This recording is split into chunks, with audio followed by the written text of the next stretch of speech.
Marcus Rashford is one of the most talented footballers to come through Manchester United's academy. Nobody can deny that. On his day, he's unstoppable. Explosive pace, clinical finishing, the ability to change a game in seconds. But football isn't just about talent, it's about commitment, it's about standards, and most importantly, it's about the badge. That's why I believe Michael Carrick could make the biggest mistake of his managerial career if he simply welcomes Marcus Rashford back into this Manchester United team as though nothing happened. Not because Rashford isn't a good player, but because of the message it sends. For years, Manchester United have struggled to build a dressing room with the right mentality. Too many managers have inherited problems they didn't create. Too many standards slipped. Too many excuses were accepted.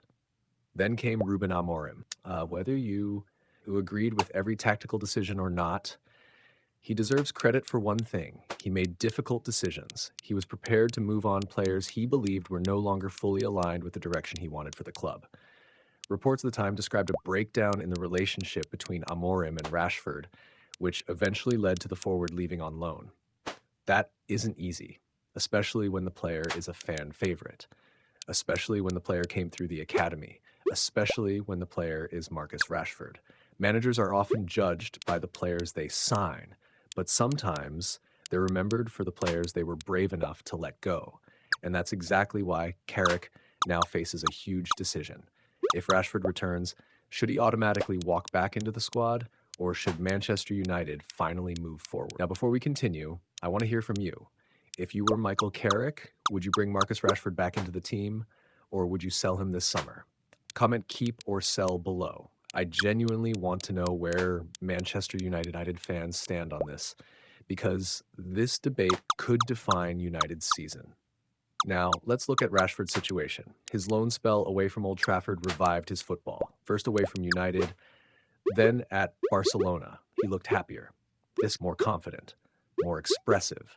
He spoke positively about his experience in Spain and his desire to enjoy football again. But here's the problem. His future comments and actions have also created the impression that his priority was staying at Barcelona rather than returning to Manchester United. Reports throughout the summer suggested he wanted to remain in Spain if possible. Whether fans see that as ambition or disappointment with United depends on perspective, but perception matters in football, especially inside a dressing room. Imagine you're a young player. You've fought every day for your place, you've bought into Carrick's ideas, you've accepted the standards. Then a player who spent the last year away returns and immediately reclaims his place. What message does that send?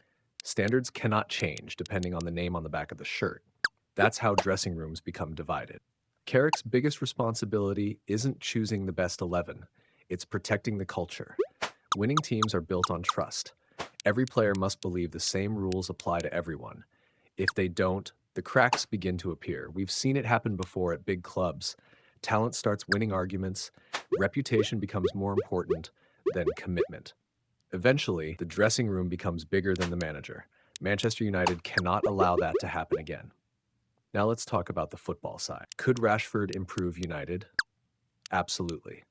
His pace still terrifies defenders. His movement still creates chances. His experience in big matches cannot be questioned. Purely as a footballer, he has qualities that almost every manager would want. But elite clubs don't make decisions based only on ability. They also ask another question. Does this player fit where we're going? Not where we've been, where we're going. Carrick isn't simply trying to win matches. He's trying to establish an identity, a new Manchester United, one built on discipline, competition, accountability. If bringing Rashford back strengthens those values, do it. If it weakens them, don't. It's really that simple. There's also the financial side. Manchester United's transfer plans depend heavily on player sales. Moving high earners off the wage bill could create more flexibility in the market. That flexibility could allow Carrick and Ineos to reshape the squad with players who fully fit the long-term vision. Every transfer window is about choices. Sometimes the player you don't keep is just as important as the player you sign. And that's where this decision becomes bigger than Marcus Rashford. It's about the direction of Manchester United. Are they willing to make difficult decisions, or will emotion once again influence football decisions? Every successful era at Old Trafford had one thing in common. No player was bigger than the club. Not under Sir Alex Ferguson, not during the club's greatest years. Standards always came first. That's the mentality Carrick must protect, because once standards begin to slip, it's incredibly difficult to restore them. Uh, this isn't about punishing Marcus Rashford. It's about protecting Manchester United. If Carrick truly believes Rashford is fully committed to the club's vision, ready to earn his place like everyone else, then bringing him back could be justified. But if there is even the slightest doubt, if there is any concern that the relationship has run its course, then sentiment cannot influence the decision. Manchester United have spent too many years looking backwards. This is the moment to look forward. The next great United team won't be built on reputation.